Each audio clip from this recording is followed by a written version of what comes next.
बिस्मिल्लाहिर्रहमानिर्रहीम। ये बुक है elementary statistics step by step approach, 7th edition है और इसके पेज नंबर 488 पे प्रॉब्लम नंबर 9 है। Moisture content of fruits and vegetable data given है और इसमें हमें वो कहता है at alpha is equal to 0.05 can it be concluded that the fruit differ from vegetable in average moisture content. तो ये हमें उसने अल्टरनेटिव हाइपोथेसिस दिया हुआ है कि μ1 is not equal to μ2, μ1 is differ from μ2। तो ये मेरे पास H1 आ गया और इसके बाद हमारे पास H0 μ1 इज़ इक्वल टू μ2। ये मेरे पास नल और अल्टरनेटिव हाइपोथेसिस फार्मूलेट हो गया। लेवल ऑफ सिग्निफिकेंस 0.05 गिवन है प्रॉब्लम में। नंबर 3, इसमें डेटा गिवन है, कोई स्टैंडर्ड डिवीजन ऑफ पॉपुलेशन या वेरिएंस ऑफ पॉपुलेशन नहीं दिया हुआ है और सैंपल साइज़ यहाँ पर लेस देन 30 और इसलिए हम टी डिस्ट्रीब्यूशन यूज़ करते हैं।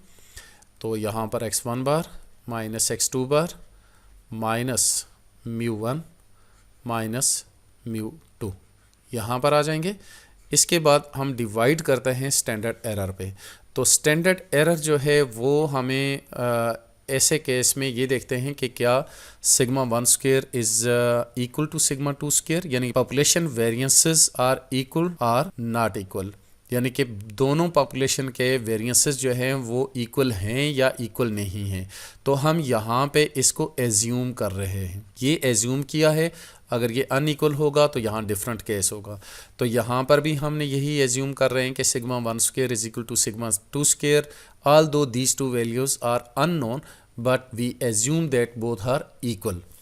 तो इस केस के लिए हमारे पास एस स्क्वायर पी और उसके बाद 1/n1 प्लस 1/n2 ये हमारे पास स्टैंडर्ड एरर हो जाता है। इसको हम कैसे सॉल्व करेंगे? एस स्क्वायर पी का हमारे पास एक फार्मूला है और वो है n1 minus 1 s1 square plus n2 minus 1 s2 square over n1 plus n2 minus 2। तो इसके ज़रिए हम S square P find out करेंगे, यहाँ सब्स्टिट्यूट करेंगे और उसके बाद ये टी की वैल्यू हमारे पास आ जाएगी। फोर्थ स्टेप में हम क्रिटिकल रीजन बना लेते हैं। तो क्रिटिकल रीजन हमारे पास H1 चूँकि μ1 इज़ नॉट इक्वल टू μ2, इस केस में अल्फ़ा को दो हिस्सों में डिवाइड करेंगे जो कि होता है 0.025। क्योंकि अल्फ़ा 0.05 है, 2 पे डिवाइड करेंगे तो 0.025 हो जाएगा।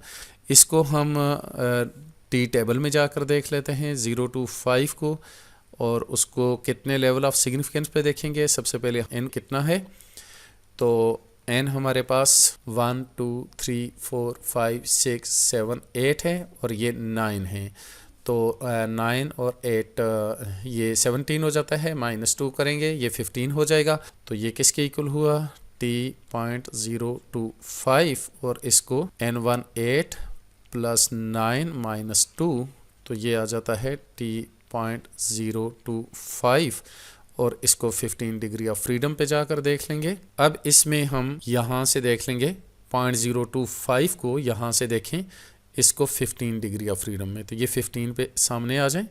यहाँ आता है 2.131, ये 2.131 ये वैल्यू आ गई है, तो इसकी वैल्यू लिख लेंगे 2.131। अब ये वैल्यू यहाँ पर 2.131 आ जाएगी और ये वाली वैल्यू -2.131 आ जाएगी और इस जगह पर यहाँ पर क्या आ जाता है? 0 आ जाएगा। क्रिटिकल रीजन ये वाली वैल्यूज़ हैं कि जो भी वैल्यू जो -2.131 से बिलो होगी वो क्रिटिकल रीजन में फॉल करेगी और वो वैल्यूज़ जो 2.131 से अबव होगी वो भी क्रिटिकल रीजन में फॉल करेगी।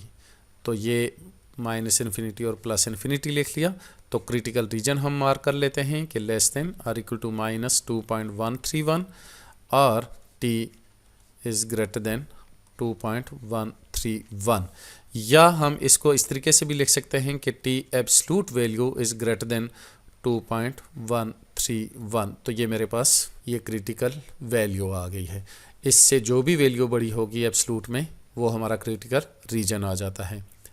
इस फोर्थ स्टेप के बाद अब हम फिफ्थ स्टेप में आ जाते हैं और फिफ्थ स्टेप में हमारे पास आती है कैलकुलेशन। अब हम कैलकुलेशन करेंगे। इसमें हम x1 लिखते हैं और इसमें हम x2 लिख लेंगे। तो x1 के अंदर हम ये वाला डेटा सारा लिख लेंगे। ये देखें 86, 75 और इसी तरह से x2 में भी ये सारी वैल्यूज़ लिख लेंगे।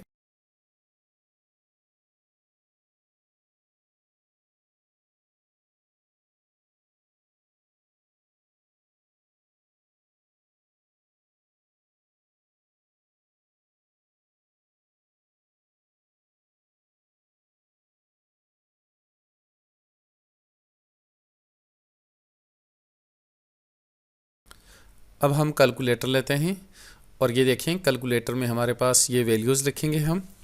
तो ये वैल्यूज़ आ रही हैं 86 और इसको स्क्वायर करेंगे हम और इस तरह से इक्वल कर लें तो ये आता है 7396। उसको हम यहाँ पर लिख लेंगे 7396। इसी तरह से हम दोबारा कैलकुलेटर लेंगे और उसके बाद 75 का स्क्वायर कर लेंगे और उसके बाद इसका स्क्वायर कर लें और इक्वल कर लें तो 5625।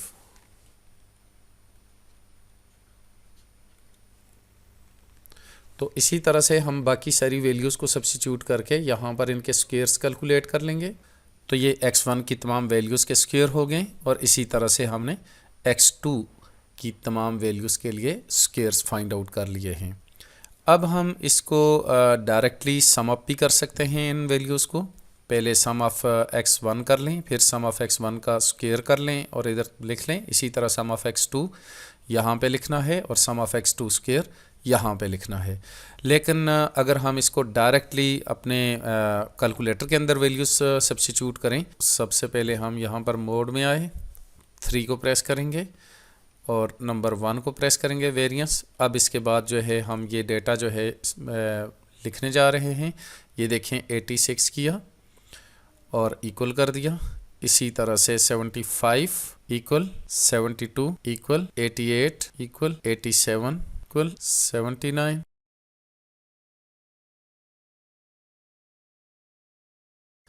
ये सारी वैल्यू हमने सब्स्टिट्यूट कर ली। अब हम ऐसे ही कर लेते हैं। उसके बाद हम और शिफ्ट करते हैं और उसके बाद 1 को प्रेस किया और उसके बाद 3 को प्रेस करेंगे तो ये देखें सम ऑफ x आ गया और सम ऑफ x स्क्वायर आ जाएगा।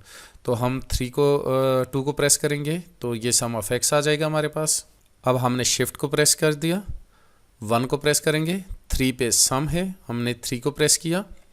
ये देखें सम ऑफ x 2 पे है तो हमने सम ऑफ x को प्रेस किया तो ये आता है 663। तो ये देखें 663 तो ये सम ऑफ x आ गया हमारे पास। इसके बाद यहाँ पर हम ये फाइंड आउट करते हैं कि सम ऑफ x स्क्वायर जो है ना वो किसके इक्वल होगा यहाँ पे। तो उसको फाइंड आउट करने के लिए हम दोबारा जो है इसमें चले जाते हैं कैलकुलेटर के अंदर। इसके बाद देखें फिर हमने शिफ्ट किया और उसके बाद 1 को प्रेस कर दिया, फिर हम 3 पे चले जाते हैं और 1 को प्रेस करेंगे सम ऑफ x स्क्वायर के लिए, इक्वल किया तो 55279 तो ये आ जाता है 55279, यानी कि n वैल्यूज़ का सम जो है वो इसके इक्वल है।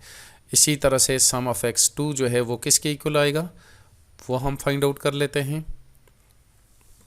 n वैल्यूज़ को डाल के। अब हम यहाँ पर x1 बार फाइंड आउट करते हैं तो ये 663 डिवाइडेड बाई 8 करेंगे और इसी तरह से ये किसके इक्वल हो जाएगा। हम यहाँ पर इसमें आ जाते हैं। आप यहाँ से ये देखें शिफ्ट करें, 1 को प्रेस करें और यहाँ इस 4 में चले जाएं या जहाँ पे VR लिखा हुआ है और ये देखें इस 2 में x बार लिखा हुआ है तो ये 2 को प्रेस कर दें तो ये आ जाता है 82.875। इस तरह से भी कर सकते हैं या डायरेक्टली 663/8 करेंगे तो ये आ जाता है आपके पास 82.875। तो ये आपके पास आंसर आ गया। इसके बाद आप जो है वेरिएंस के लिए आप जो है क्या करेंगे, s स्क्वायर 1 करेंगे 1/n-1 और उसके बाद यहाँ पर क्या होगा sum of x square minus sum of x whole square over n। ये फार्मूला है, इसमें डेटा डालेंगे 1/8 - 1 और यहाँ पर सम ऑफ एक्स स्क्वायर जो है वो 55,279 माइनस 663, इसका स्क्वायर करें और डिवाइड कर दें n पे 8 पे और इस ब्रैकेट को क्लोज कर दें। और ये देखें, इसको हम डायरेक्टली अगर फाइंड आउट करना चाहेंगे तो हम यहाँ से शिफ्ट करेंगे, इस 1 को प्रेस करेंगे, 4 पे वेरिएंस आ रहा है तो 4 को प्रेस करेंगे, लेकिन यहाँ पर ये देखें 4 पे एस एक्स है यानी स्टैंडर्ड डिविएशन है, तो यानी कि हम 4 को प्रेस कर लेते हैं लेकिन इसका स्क्वायर के साथ, क्योंकि वेरिएंस स्क्वायर फॉर्म होती है। तो ये 47.55, तो ये आता है 47 पॉइंट। अब हमने ऑल क्लियर कर दिया। इसके बाद हम शिफ्ट में जाते हैं और उसके बाद 1 को प्रेस करते हैं और यहाँ पर देखें 3 में जाते हैं सम ऑफ एक्स और sum of X square find out करते हैं। तो 2 पे सम ऑफ एक्स है, हमने इक्वल किया तो ये आता है 825 आ रहा है। तो ये 825 आ रहा है सम ऑफ x2। और अब हम सम ऑफ x2 का स्क्वायर निकालेंगे। तो ये देखें, शिफ्ट किया और उसके बाद 1 को प्रेस किया, उसके बाद 3 को प्रेस किया और उसके बाद 1 पे सम ऑफ एक्स स्क्वायर आ जाएगा। तो ये आता है 75735 तो ये सम ऑफ x2 का स्क्वायर आ गया। तो इसके बाद x2 बार हम निकालेंगे तो वो है 825 डिवाइडेड बाई 9। तो ये किसके इक्वल हो जाएगा? 825 डिवाइडेड बाई 9 इक्वल आ रहा है 91.67 के। तो ये आ गया। इसके बाद s2 स्क्वायर निकालेंगे हम, वो होता है n2 minus 1 sum of x2 square minus sum of x2 whole square over n2। तो ये बना 1/8, 9 माइनस 1 8 हो गया। सम ऑफ x2 75735 माइनस 825 का स्क्वायर डिवाइडेड बाई 9।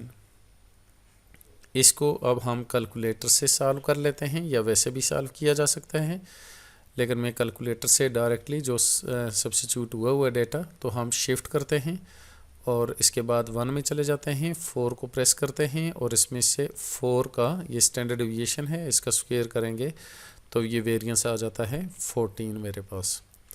तो ये 14 आ गया है।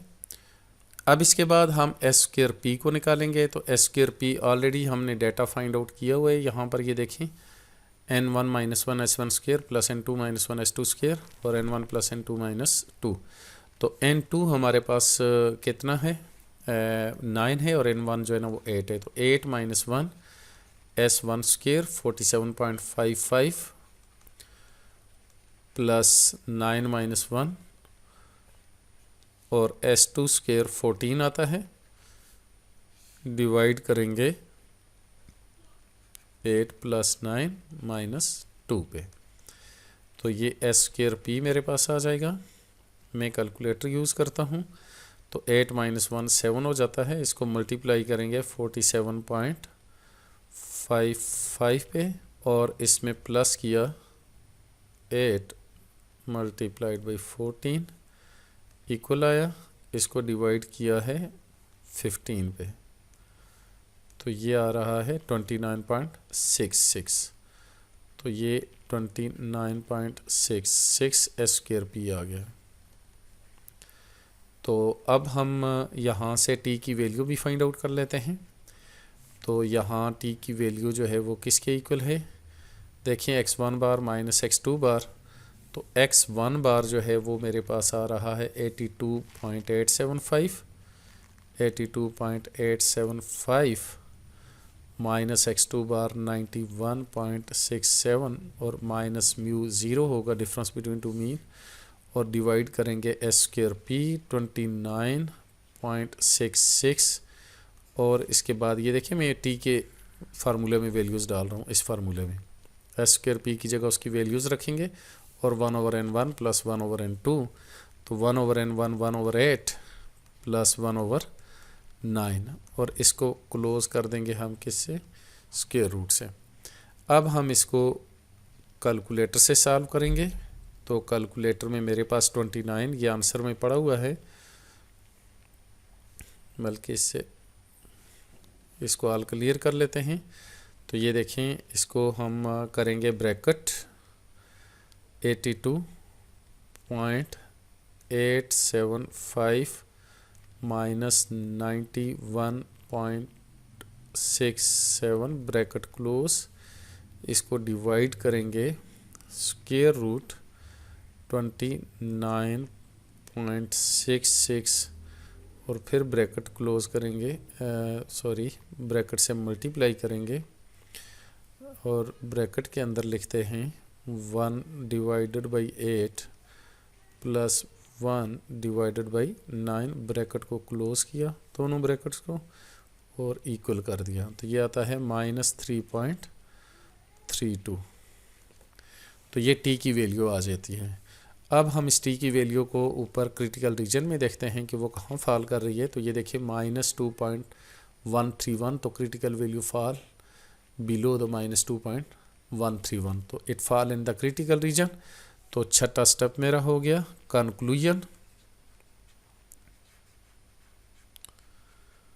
तो हम क्या करते हैं, रिजेक्ट H0 क्योंकि it fall in the critical reason.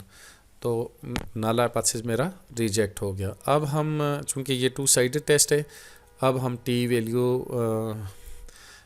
T की इस वैल्यू को यूज़ करते हुए हम पी वैल्यू मेथड से भी टेस्टिंग कर लेते हैं। तो P value method,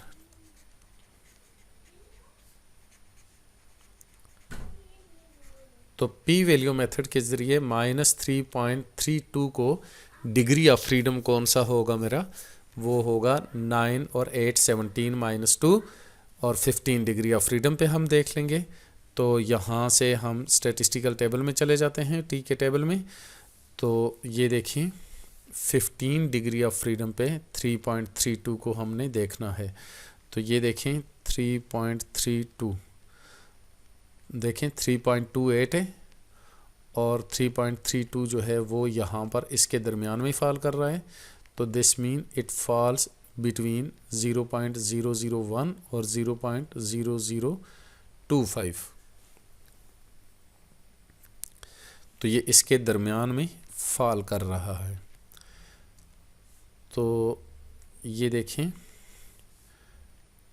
P fall in between 0.001 and less than 0.0025। तो ये P की वैल्यू फॉल कर रही है। तो अब P वैल्यू जो है, जो कि हम इसको 2P से मल्टीप्लाई करेंगे, which is P is equal to P value. तो ये P वैल्यू जो है, P वैल्यू जो कि इस 2P के बराबर होती है। तो P वैल्यू किसके इक्वल हो जाएगी, इसको 2 से मल्टीप्लाई करेंगे तो 0.002 और इसको इक्वल नहीं करते, इसको लेस देन करते हैं। और इधर भी इसको जब 2 से मल्टीप्लाई करेंगे तो 0.005 के इक्वल आ रहा है। तो P value lies between 0.002 to 0.005, तो इसके दरमियान में फॉल कर रही है। जबकि हमारे पास लेवल ऑफ सिग्निफिकेंस जो है वो अल्फ़ा है, वो ग्रेटर देन P वैल्यू है।